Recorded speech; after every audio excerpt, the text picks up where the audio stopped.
Yates is no longer of interest to Kentucky, but there is this guy, Jaron Pierre, and he said, "I love it, Big Blue Nation." Now, was the time to make a big contact with the guy and bring him to BBN? Let's evaluate. The hot topic of the moment is Jaron Pierre, a player whose resume speaks as loud as his enthusiasm for the Wildcats program.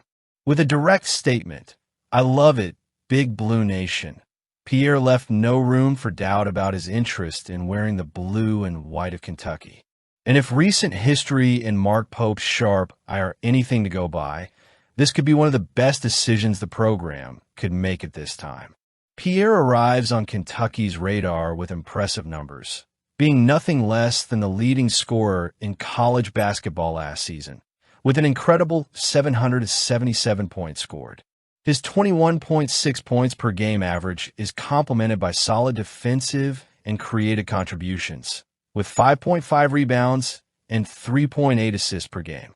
He has demonstrated versatility on the perimeter, converting 38.2% of his three-point attempts, averaging 9 long shots per game, and has also proven his ability to decide important games. He has had 6 performances with 30 or more points, and only once in which he has failed to reach double figures.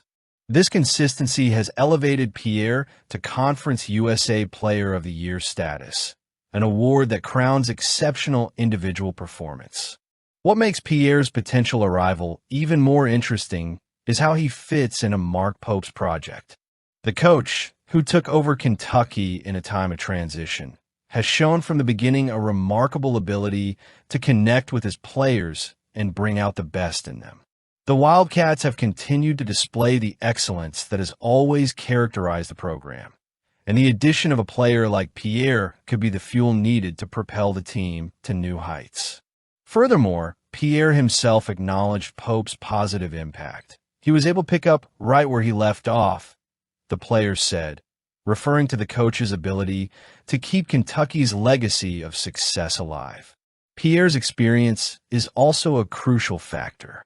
Entering his 6th season of college basketball, he brings with him a level of maturity and understanding of the game that few players can offer.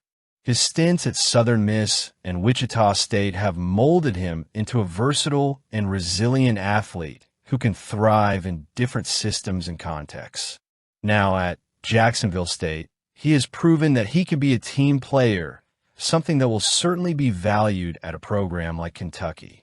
Although Pierre has declared for the NBA draft, his absence from mock drafts suggests that he may be looking to maximize his college exposure before taking the next step in his career. And we're better to do that than at Kentucky. The program has a storied reputation for preparing players for the next level, and under Pope, Pierre would have the opportunity to evolve both technically and tactically.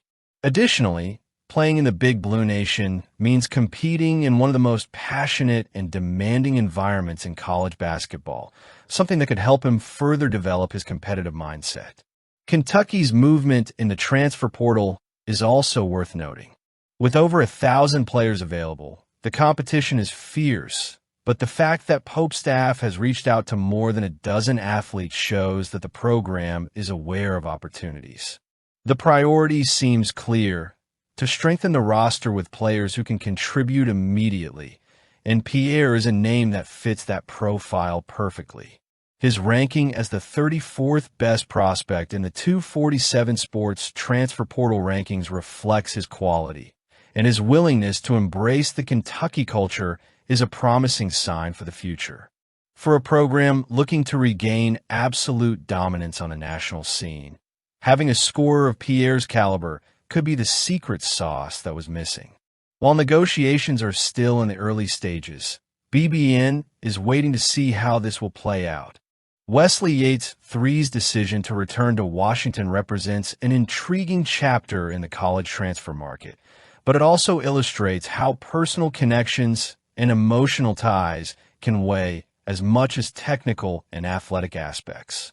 While Kentucky was looking to solidify its roster with names capable of elevating the team's level, Yates' commitment to the Huskies highlights that the weight of a giant brand isn't always enough to overcome stories already written elsewhere. Yates, a point guard, brings with him an impressive resume built during his time at USC. Under Quincy Pondexter, his cousin and Trojans' assistant coach, he emerged as one of the team's key players, averaging solid 14.1 points per game on efficient shooting from the field, 48%, three-pointers, 44%, and free throws, 80%. Those numbers not only demonstrate his scoring ability, but also reflect his offensive intelligence and his adaptability within the system. For Washington, welcoming back a player with that level of production could be just the boost it needs to rebuild the program after a period of transition. Yates' return to the Huskies has deep roots. He originally committed to Washington out of high school, but a foot injury prevented him from playing his freshman season, leading him to pursue new opportunities at USC. For Kentucky, the loss of Yates could be seen as yet another reminder that even with all the prestige and infrastructure a program has, it's not always possible to secure every target you want. The Wildcats' interest was notable, with reports of a Zoom meeting scheduled to discuss the player's future. However, the emotional pull of returning to where it all began, combined with the presence of a familiar mentor like Pondexter, proved to be the deciding factor.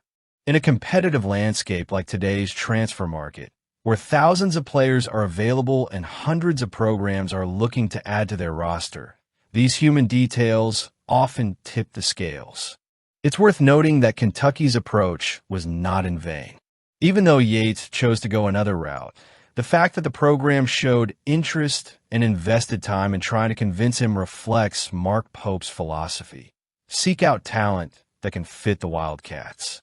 Whether through high-level recruiting or strategic moves in the transfer portal, Kentucky continues to be a force to be reckoned with in college basketball, even when it can't secure all of its targets. Additionally, the dynamic between Yates and Pondexter adds another interesting layer to the mix. The trust and mentorship they developed at USC could be replicated in Washington, providing the player with a stable and familiar environment to continue developing. That, coupled with the drive to prove himself after an injury-interrupted start to his career, makes Yates a valuable asset to the Huskies' long-term goals.